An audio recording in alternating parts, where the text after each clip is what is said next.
You've started your music making journey and you want to buy some headphones. You would have definitely heard people say open back versus closed back. But what's the difference? Let's go.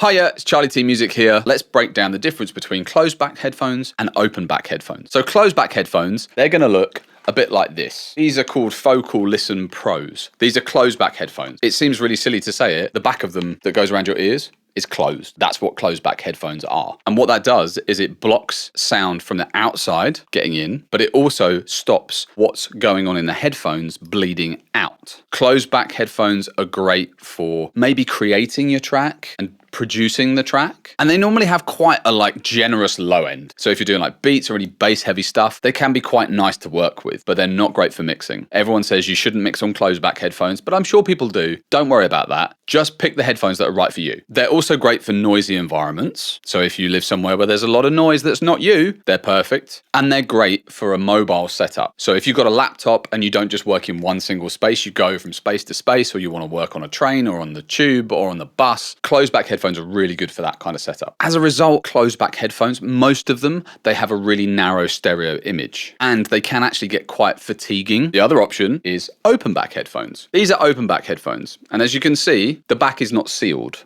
like our closed back headphones. They have a vented design that allows air to travel in and out. So they're not good for isolating noise outside, and they're also not good for keeping noise inside. What they are great for is stuff like mixing and mastering. They have generally better detail for doing things like EQ and compression, and they're going to give you a much clearer image of your stereo balance. They're definitely more comfortable over longer sessions because most of them are quite lightweight, so you can kind of pop them on and you kind of forget that you got them on after a while. I would always recommend that you don't work for 10 hours straight at a time. You should always take regular breaks, but if you're doing a full day's worth of music making, open backs, they're kind of comfortable. And they're great if you work in a quiet treated room. The negatives to them are that sound leaks out of them. Because they're open back, they let sound out. So if you're recording, particularly a vocalist, someone who's going to want the track quite loud and they're going to be right in front of a microphone, you're going to be able to hear a lot of spill from those headphones. And also, they don't block external noise. So you can still kind of hear your environment while you've got them on. That's a positive and a negative of them because that's what they're supposed to be like. So to summarize, you want to go closed back if you're going to be recording vocals or instruments. You need to isolate sound from your room or from your headphones, or you work in noisy spaces, or you have a setup that you travel around with. And you want to go open back